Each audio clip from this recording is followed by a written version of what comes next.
Ah mes chers amis, bonjour. Aujourd'hui, l'histoire que je voudrais vous raconter est un petit peu longue. Et si je voulais être vraiment précis, elle dure des années. Mais évidemment, je ne vais pas vous retenir des années. Je vais vous raconter les points essentiels de cette histoire. Il y avait un jour un monsieur qui habitait à Marseille. Et malheureusement, l'un de ses fils avait épousé une non-juive. Il avait donc des petits-enfants qui n'étaient pas juifs. Et il en était très malheureux. Entre-temps, ce monsieur s'était remarié avec une femme avec laquelle il avait eu 2 autres enfants, 2 filles, et elle était mariée avec des juifs. Mais ce fils marié avec une non-juive et ses petits-enfants non-juifs lui causaient beaucoup de peine. Et voilà qu'un jour, ce monsieur est à la synagogue de la rue Breteuil, donc la grande synagogue de Marseille. Mon père donne un cours dans cette synagogue et il parle justement des mariages mixtes. Donc ce brave homme, qui entend ce cours, se met à pleurer, pleurer, pleurer. Et à la fin du cours, ils se sont rencontrés et il lui a dit « Monsieur le grand rabbin, voilà le drame de ma vie » et il lui raconte. Et mon père lui dit « Ne vous inquiétez pas, vos petits-enfants seront juifs. » Et cet homme et mon père se rencontraient régulièrement et ils étaient pris d'affection l'un pour l'autre. Voilà qu'un jour, ce monsieur est tombé très malade et il était vraiment à la fin de sa vie. Et l'une de ses filles appelle le secrétariat de mon père en disant « Voilà, pouvez-vous dire au grand rabbin que monsieur Salfati est dans une situation très critique, pourrait-il venir le voir ?» Dès que mon père a reçu ce message, il décide de se rendre donc à son domicile pour au moins peut-être une dernière fois le voir. Et en partant, il emporte avec lui une paire de téphilines. Cette paire de téphilines, elle avait quelque chose de particulier. Et excusez-moi s'il s'agit de moi. Cette paire de téphilines avait été achetée en prévision de ma bar mitzvah. Et elle était dans une armoire, mon père l'a gardée. Évidemment, personne ne l'avait jamais utilisée. Il arrive chez ce monsieur et il lui met les téphilines. Il raconte à ses filles qui étaient présentes que ces téphilines, ce sont celles de son fils qu'il gardait pour sa bar mitzvah, mais qu'il a tenu à lui mettre. Et ce monsieur est décédé très peu de temps après. Alors on m'a raconté que ses filles avaient été très impressionnées, qu'il ait pris les téphilines qui étaient réservées à la bar mitzvah de son fils pour les mettre à quelqu'un qui allait quitter ce monde. Et apparemment, cette histoire, elle a fait beaucoup de bruit dans la famille, dans la famille de ce monsieur, dans cette famille Salfati. Ses petits-enfants, donc les enfants de ses filles, donc étaient de père et de mère juives, se la racontaient, ils la connaissaient. C'était pas des gens qui étaient très pratiquants, ils vivaient dans un petit village où il n'y avait pas de communauté. Mais depuis ce jour, ils ont eu un lien avec mon père très particulier.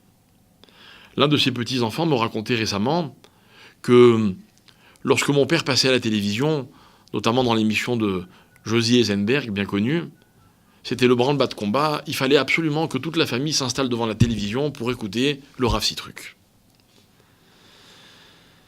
Des années après, l'un de ses petits-enfants amorce un processus de teshuva, dans des conditions évidemment, comme toujours, incroyables, et il atterrit à la yeshiva d'Aix-les-Bains. À la yeshiva d'Aix-les-Bains, il suit les cours d'un monsieur qui s'appelle le Rav Sarfati. Et des liens se tissent, et voilà qu'un jour, le Rav Sarfati marie sa fille. Alors il invite quelques-uns de ses élèves dont il était proche, donc auxquels il enseignait à l'école, au lycée, à la yeshiva d'Aix-les-Bains. Et notamment, il y avait ce jeune petit-fils de M. Salfati. Il arrive au mariage, et comme par hasard, c'était mon mariage. Donc forcément, il va voir son rave, qui est donc entre-temps devenu mon beau-père. Et le rave, il dit, je vais te présenter le grand rabbin Citruc. Et pour cet enfant, ce jeune, c'était un peu comme un rêve. Il avait beaucoup entendu parler de lui. Et il lui dit, vous savez, un jour, vous êtes venu chez mon grand-père, et il lui raconte l'histoire. Évidemment, mon père s'en rappelle parfaitement. Et j'ai entendu qu'il leur a même raconté des détails dont il se rappelait précisément.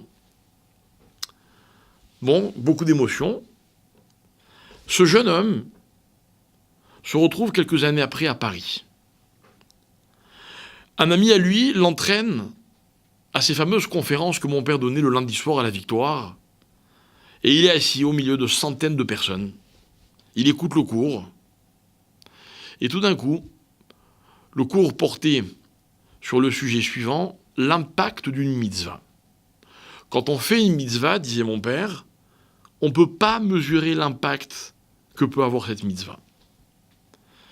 Et pour étoffer son discours, il leur dit, je vais vous raconter une histoire qui m'est arrivée, et il leur raconte l'histoire des téphilines de Monsieur Salfati.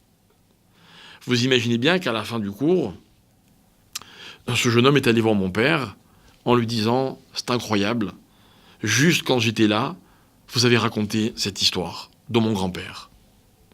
Ils sont restés en contact, il y a eu encore d'autres rebondissements, mais ce que je voudrais que vous sachiez, c'est que avec le fils qui avait épousé une non-juive avait eu 4 enfants.